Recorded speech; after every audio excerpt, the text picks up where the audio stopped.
You might want to know a wee bit about my qualifications and how I got into doing the behaviour work.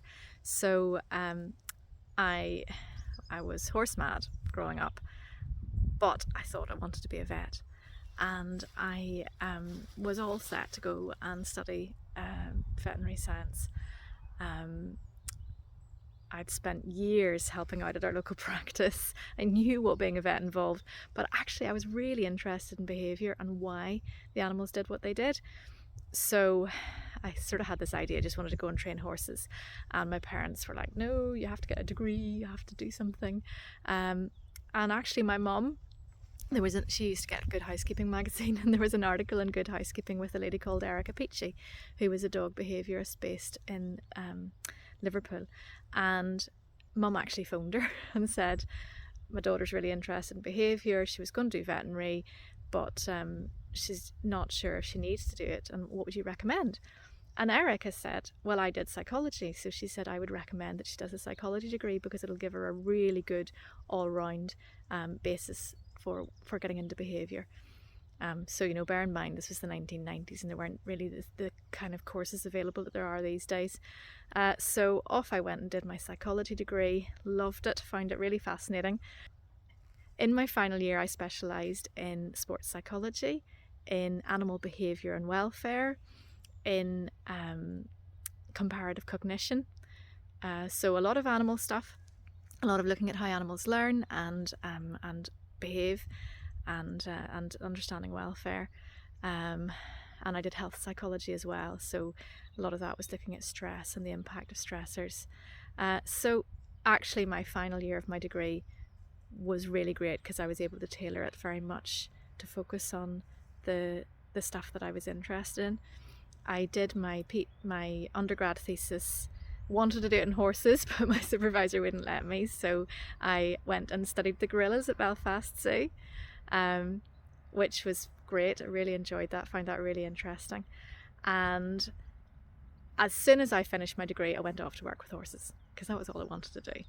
And I was going to work through my BHS exams and coach. So I was teaching at a riding school.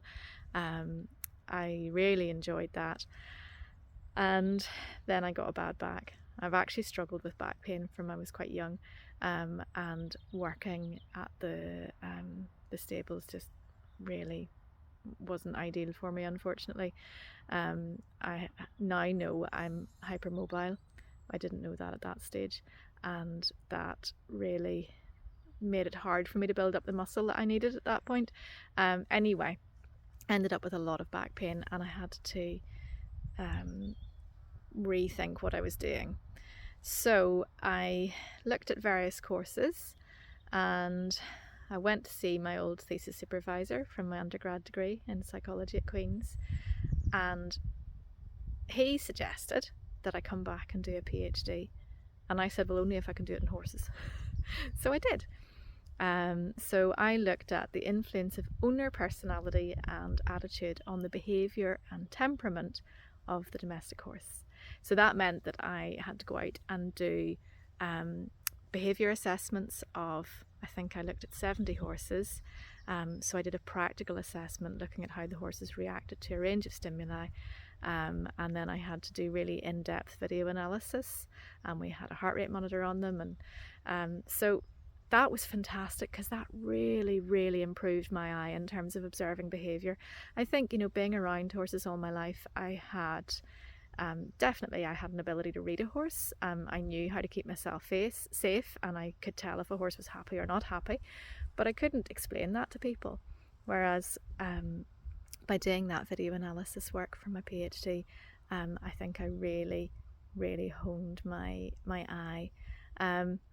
I also gave questionnaires out to owners, and it was just a brilliant time, and I was able to do so much reading. I just loved it, and that was kind of the start of me then developing my my behaviour knowledge, and taking everything that I'd studied through my degree and really learning to apply it.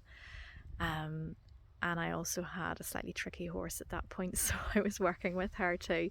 And I had various jobs working at stud yards and different things. So I had had a lot of good practical experience working with horses.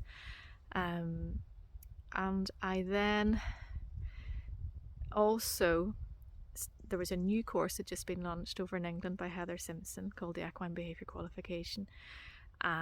So it was the very first running of it, and I actually did that as well, but I didn't finish it because it was at the same time as my PhD and I could only do so much. But again, there wasn't really any new information on it for me. It was all stuff that we'd done in psychology, but it was good because it made me really think about applying it. So I'm very, very grateful to Heather for that. So that was kind of my background. And I started the business in 2003. And over the years, obviously, I've been doing continuing professional development. I'm always studying and developing my ability and my understanding and my knowledge. I think the day that you start to think that you know it all is the day that you've got to give up. The longer I've been working, the more I learn, and the more I realise that there's a lot more to learn. So, and gosh, 20 years ago, if I could have known what I know now, if I'd been standing here, I would have been saying, "Oh my goodness, what are you doing?" So I think my work has improved a lot since then, and I'm very grateful to all the lovely clients that I had in the early days who were very patient and let me help them as much as I could. So nowadays, I do a lot of teaching and teaching other behaviourists how to be behaviourists, I guess. And I also I'm on the Animal Behaviour and Training Council register as a clinical animal behaviourist, which is sort of the highest level of behaviourist that you can be apart from being a veterinary behaviourist. I'm a full member of the Association of Pet Behaviour Counsellors as well, all just for horses. So I'm a horse specialist. I don't do any other species. So yeah, that's me and my qualifications.